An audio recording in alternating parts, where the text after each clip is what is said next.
Hello everyone, welcome you all at Lokesh sir unlimited study zone. बच्चों, question number 6 last class में discuss कर रहे थे हम लोग, और ये क्वेश्चन नंबर 6 का सोल्यूशन जो रह गया था, जिसमें 3 स्टूडेंट जो थे वो एक इक्विलैटरल ट्रायंगल के तीनों तरफ बैठे हुए हैं इक्वल डिस्टेंस पर। डिस्टेंस हमने 2x मान ली थी। क्या मान ली थी? 2x। बोर्ड पे ध्यान दीजिए हिमांशी। 2x डिस्टेंस पर तीनों फ्रेंड बैठे हुए हैं। आपको कहा गया था कि बताइए इन तीनों फ्रेंड के बीच में जो इन्होंने वायर यूज़ किया है टेलीफोन का, है ना, टॉय टेलीफोन, उसके वायर की लेंथ क्या है। रेडियस कितनी दी थी सर्कल की बच्चों? 20। कितनी थी? 20 मीटर। 20 मीटर रेडियस थी। अब सवाल को बहुत अच्छे से समझो बच्चों, सवाल समझ में आ गया तो बहुत ईजी है। सबसे पहले मैंने क्या किया, मैंने इस लेंथ को मैंने 2x मान लिया। ये भी 2x है, ये भी 2x है। ये तीनों क्या है? कॉर्ड हैं। तीनों क्या है? सर्कल की कॉर्ड है। अब area of equilateral triangle ASD area of equilateral triangle equal to होता है √3/4 इंटू साइड का स्क्वायर। तो √3/4 साइड कितनी है? 2x का स्क्वायर कर दिया, तो √3/4 इंटू 4x स्क्वायर इंटू कितना हो गया? 4x square. 4 से 4 क्या हो गया? कैंसिल हो गया। सो ये कितना हो गया बेटा? √3x square. ये आपके पास आ गया area of equilateral triangle ASD। ये आ गया इस पूरे ट्रायंगल का एरिया, इस पूरे ट्रायंगल का एरिया। अब बेटा मैं एक बहुत अच्छी अप्रोच यहाँ पे लगाने वाला हूँ इस ट्रायंगल के एरिया के लिए। मैं इस एरिया को एक बार और मैं इसी ट्रायंगल का एरिया निकालना चाहता हूँ, मगर दूसरे तरीके से। क्या अप्रोच लगाने वाला हूँ? मैंने कहा यार ये देखो, ये जो ट्रायंगल है, ये ट्रायंगल क्या छोटे छोटे 3 एरिया से मिलकर नहीं बना? आप देखना, एक ये एरिया है, एक ये एरिया है, और एक ये एरिया है। अगर मैं इन 3 छोटे छोटे एरिया को मिला देता हूँ, यानी OAS SOD और AOD, दिखा तुम लोग को समझ में आया कि नहीं आया भाई? अरे 3 छोटे छोटे, एक ये वाला इधर वाला, और एक ये वाला, और एक ये वाला, इन तीनों एरिया को मिला दूंगा तो ट्रायंगल ही तो बन जाएगा कि नहीं बनेगा? हाँ, बन जाएगा। तो मेरे को लगा कि मैं इसका एरिया निकाल लेता हूँ, तीनों ट्रायंगल का एरिया, और तीनों ट्रायंगल के एरिया को ऐड करके मैं इस एरिया के इक्वल दिखा दूंगा, तो मुझे x मिल जाएगा। क्या मिल जाएगा मुझे? x। और x ही मेरे को चाहिए क्योंकि आंसर ही हमारा 2x है। कॉर्ड पूछी गई है, लेंथ ऑफ कॉर्ड ही तो 2x है। तो x निकालने के लिए मैंने इसका एरिया निकाला। अब जैसे ही मैंने इसका एरिया निकालने को सोचा तो मेरे को देखा ये तो ट्रायंगल है, बेस मेरे को 2x दिया है, और हाइट के लिए मुझे इस पर क्या गिराना पड़ेगा? परपेंडिकुलर। क्या गिराना पड़ेगा? परपेंडिकुलर, है ना। तो हाइट के लिए मुझे इस पे परपेंडिकुलर, तो मैंने यहाँ से इस पे परपेंडिकुलर गिराया M पॉइंट पे, और जैसे ही मैंने M पॉइंट पे परपेंडिकुलर गिराया तो आपको पता है कि इक्विलैटरल ट्रायंगल में मीडियन ही परपेंडिकुलर होता है। कल इस पर बात हुई थी। तो ये साइड भी कितनी हो जाएगी? x, और ये भी कितनी हो जाएगी? x। तो अब हमने लगा दी पाइथागोरस थ्योरम। क्या लगा दी? Pythagoras theorem. क्योंकि h हमको पता करना है, हाइट ये बेटा हमारे पास कितनी दे रखी है? 20, और एक साइड x है, तो हमने पाइथागोरस थ्योरम लगा दी OMD में।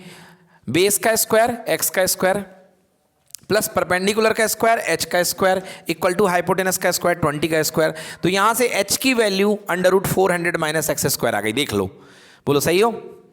आ रही है कि नहीं आ रही है? अच्छा, नहीं समझ में आया।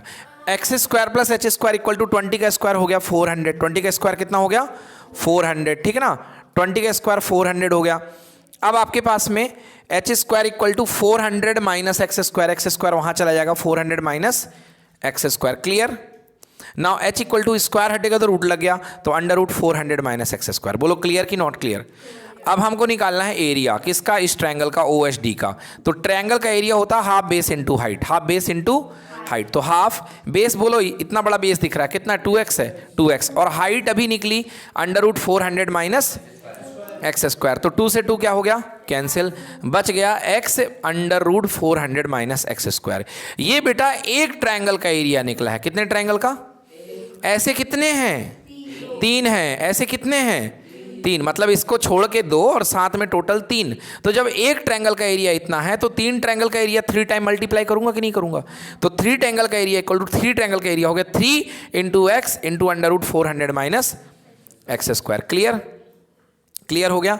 ये आ गया 3x √400 minus x square. Total area आ गया। क्या आ गया? ये टोटल एरिया तीनों ट्रायंगल का। बोलो यस और नो। अब ये मुझे बताओ कि ये टोटल एरिया इस टोटल एरिया के इक्वल होगा कि नहीं होगा? अरे भाई, चाहे अलग अलग निकाल के जोड़ दो और चाहे पूरे का निकाल लो, बात तो क्या है? बराबर ही है, तो ये टोटल एरिया बेटा इस ट्रायंगल के एरिया के इक्वल होगा, मतलब under root 3x square equal to 3x under root 400 minus x square. Clear कि नॉट क्लियर? 2x यहाँ पे है, 1x यहाँ पे, 1x से 1x क्या हो गया? कैंसिल। क्या बचा? Under root 3x equal to 3 bracket में 400 माइनस एक्स स्क्वायर। रूट है बेटा, क्या करोगे? स्क्वायर कर दो। क्या कर दो? Squaring both the side. Squaring both the side. बोलो रूट 3 का स्क्वायर कितना? 3। एक्स का क्या? X square. 3 का स्क्वायर, रूट के ऊपर स्क्वायर लगेगा तो इस रूट क्या हो जाएगा? कैंसिल हो जाएगा और केवल अंदर की चीज बच जाएगी 400 माइनस एक्स स्क्वायर। क्लियर है यहाँ तक? सभी को क्लियर है यहाँ तक? हाँ चलो अब आगे देखते हैं।